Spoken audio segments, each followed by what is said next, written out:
Good morning, 920 Miracles Mastermind. Today is a lesson that it's going to just lift off of you the feeling of all responsibility for anything outside of you, I promise.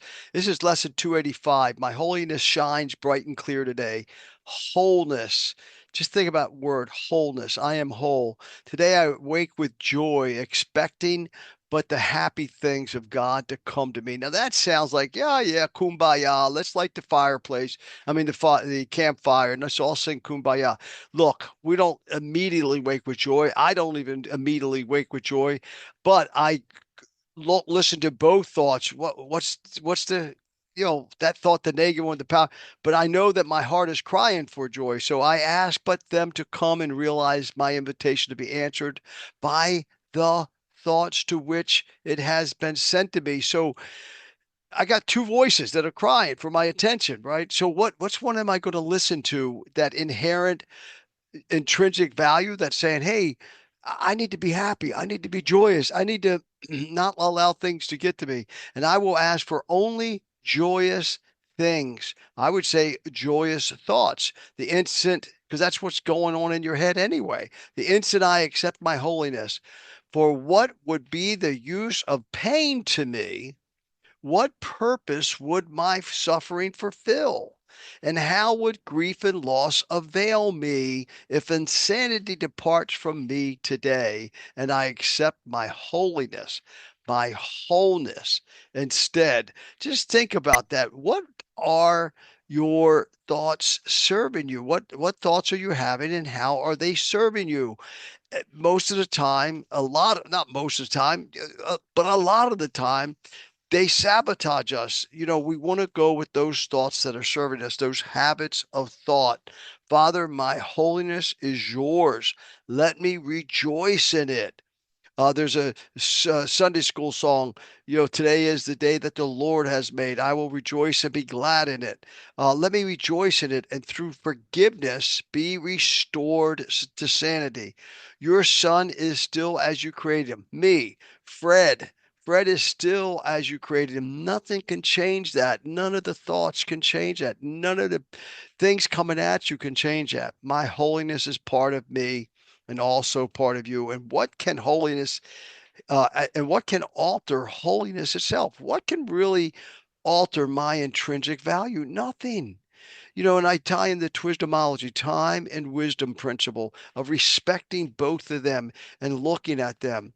It align with the frequency and source of joy to create your reality. See, we always think that these thoughts are our source of guidance, our source of messages coming to us that's why we get so tangled up in these thoughts. So I got to align with the frequency and source of joy to create my reality. So it's like two radio programs going on in your head, right? It's almost like, all the airwaves out there, they have television programs going through, they have YouTube programs going through, they have radio programs going through. So you have these frequencies in your head. So let's say you have the negative one, you have the positive one. So your intrinsic value is the positive one. So that's what wisdom is all about. Take a time of wisdom, go, wait a minute, I don't have to pay attention to all these thoughts. Until then you develop habits of thoughts that serve you instead of the ego thoughts that sabotage you. And ego thoughts is not that what we think. It's just our bad programming. It's the way we've been trained to think. That's it. Explanation of wisdomology teaches what we focus on, we invite into our lives and shapes our reality. By waking each day, choose the calling of joy. Choose that voice is saying, I really wish I was happy. Well, pay attention to that one because that's your intrinsic value crying. Pay attention to that cry for happiness. I just want things to change. That means you want to be happy. Try to identify what it is your soul is crying for. Things that align with our holiness. We set the tone for a life filled with peace and purpose. So when we pay attention to those thoughts, you're going to get the peace and purpose. Trust me, and you're going to get it in abundance. When we choose peace over conflict and look to our intrinsic value, our source, Joy will flow. We create a flow of positive energy from the inside out, and our inner wisdom will lead us to see and experience the miracles in our lives that are there already. I shared a testimony of one of my clients the other day.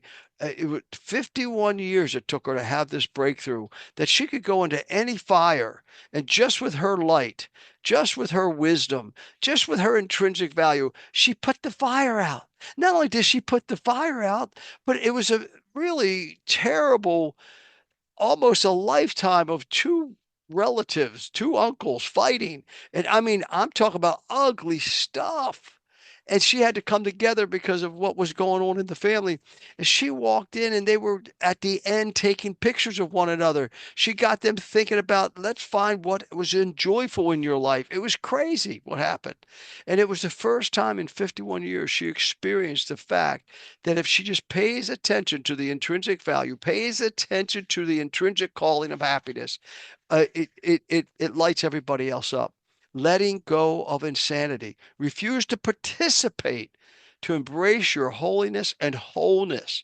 Wisdomology principle here: release the illusions of pain and suffering by choosing your divine truth. I was just talking to someone last night. They got to go and have surgery. That's kind of miserable. They're a business person. They got to interrupt their business, but you got a choice. You got to go do it. So if we think it's going to be so inconvenient, it's an illusion. We know that we'll get beyond it. We know that time will take care of it. We know that if we're just wise and we go in with a much more positive attitude before the surgery, that it goes better. That's scientifically proven. Especially real dangerous surgeries, the mindset going into it predicts so many times the survival rate. Explanation: Wisdomology encourages us to transcend the beliefs and thought patterns that cause suffering. And it's even in a relationship, especially a marriage relationship, we quietly suffer instead of expressing our soul's desires of real happiness, real joy, real climactic relationship in all areas of that relationship.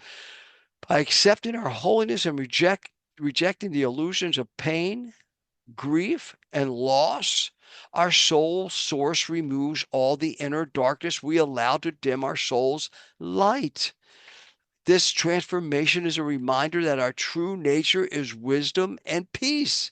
That is our nature. We came from wisdom. We came from peace. We are wisdom. We are peace. You don't have to go obtain this. It's already inside you. There's a bank account there.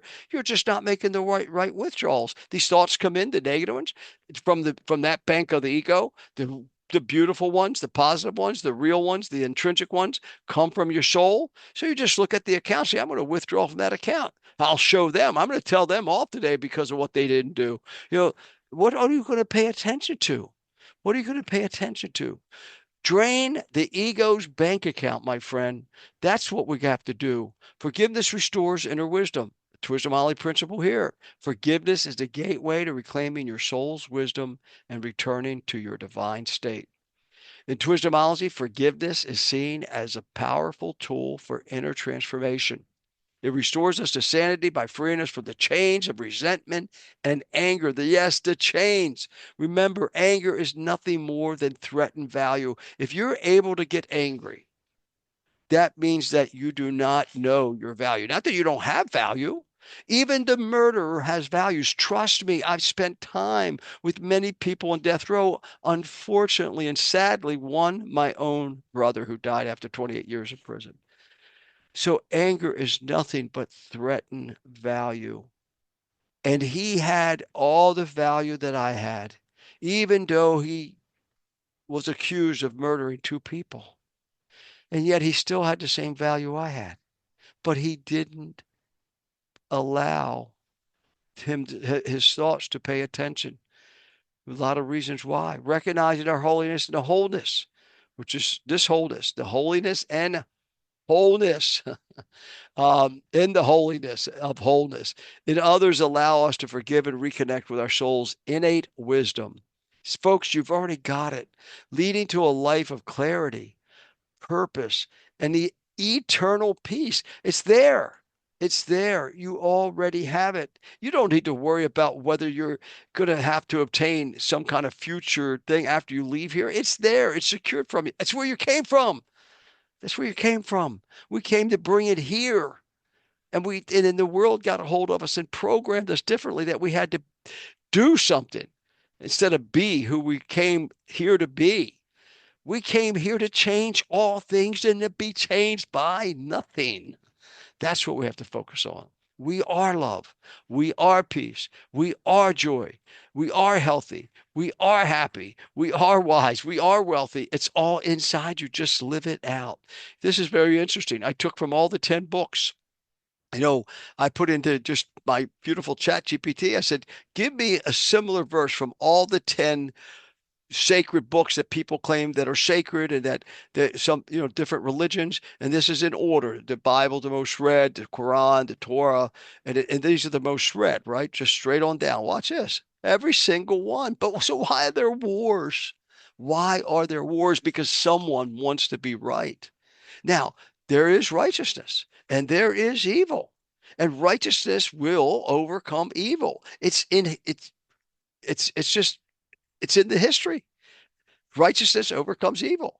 But it's how you can get it is the question. We don't need these wars once we get the wisdom that there's nothing wrong even with the radical side, or the people that are killing and murdering. There's nothing wrong with them other than their belief system. So what's happening in mankind, you'll see that the belief systems are slowly dropping off. The exclusive belief systems. When you study these things, you'll see people are getting away from dogma. People are getting away from theology, because theology is what says, oh, there's a right way to think and there's a wrong way to think. No, there's an eternal, internal way to think. And when we pay attention to you say, well, Fred, how about the murder? His internal thinking. That was from the belief systems. There was something wrong with them from the very beginning. If you would have taken Hitler and raised him in a home that put into his head that he was a beautiful young man, and sent him to the schools. I tell people all the time, if Hitler was raised by your parents, they'd been you. He would have been you. This verse speaks of inherent holiness and completeness of our creation, emphasize our divine design. The Quran, we have certainly created man in the best of stature. Wow. The Torah, look at this. So God created, it goes on and on and on. So God created mankind in his own image, the image of God. He created them, male and female. He created them. And you just go down each one. The Hindus, a true yogi observes me in all beings, observes God in all beings, and also sees every being in me. I am because you are, right? Indeed, the self realized person sees me, the same supreme Lord everywhere. Health is the greatest gift, contentment, the greatest wealth, faithfulness, the best relationship. All this is just in us already, and it's there. The Tao is elusive and intangible. That the energy, the relationship with God, although formless and intangible, it gives rise to form. That's what the Course of Miracles are speaking about this morning. What am I going to pay attention to do away with all the insanity? Although vague, and stick with me because I want to show you a practical application. Although vague and elusive, it gives rise to shapes. Although dark and obscure, it is the spirit, the essence, the life breath of all things. Folks, your heart is crying for peace. Your heart is crying for love. Your heart is crying for joy. Pay attention. Turn off that ego channel. Look at this one. You are the soul within my soul. O true creator, how wondrous is the revelation of your light. May the knowledge of the pure mind come to me, and may the holy word take its abode in my soul. All my dear friends that are really into Christianity, like I was for 35 years, and I got thrown out because I said, let's think bigger than we're thinking. And I got said, don't teach that around here. You got to leave if you even want to think that way. I said, well, let's get together as a group of all of us leaders, and let's discuss this. You're not going to do that here. After 35 years of great service, you got to go. Don't think. Um, this verse is so powerful. May the knowledge of the pure mind come to me, and may the holy word take its abode in my soul. The holy word, you see, the holy word is from the inside out. The kingdom of God is within. And yet Christianity teaches that, there's only, a certain way, right?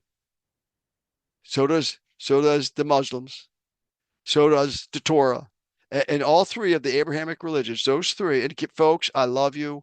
I was one, this dogmatic belief that there is a Messiah coming. There is, the Messiah came once in my feeling, my experience. He came to bring heaven to earth, to show everyone there was no separation between man and God, and he came to heal all things. He came to fix all things. It's fixed. He delivered us to kingdom. He delivered us to kingdom. When are we going to tune into the inner kingdom that's within every single one of us? Look up, study the forgotten gospels. Look at the book of Thomas. Read the book of Thomas, where Jesus was quoted as saying, "Bring forth what is within you," or what is within you will destroy you. He wasn't talking about evil. He didn't say bring forth the evil. He was talking about bring forth what is within you, the kingdom, because that kingdom rumbling in there, give me joy. You know, you are joy. You are joy. You are peace. You are goodness. You are love. And what do? We run around all of our lives looking for love in all the wrong places, looking to other people outside of us, looking to success.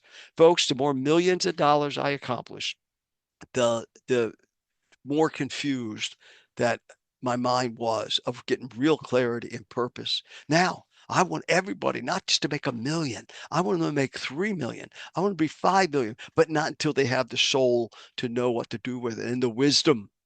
That's why we don't have things. That's why we don't have a beautiful relationship with our spouse or our significant other or our partner that we chose in life, male or female. It doesn't matter. It's what is your inner soul. Our souls are like our thumbprints and our DNA, and every single one of them are different. God is working and doing something. Look, every book the same, gleaning from the writings here. Thou art my lamp and my light is in thee. Get thou from it thy radiance and seek none other than me. You see, going to the source. I say unto you, can ye look to God at that day with a pure heart and clean hands? I say unto you, can you look up? Have the image of God engraved upon your countenances. I say also your conscience, right?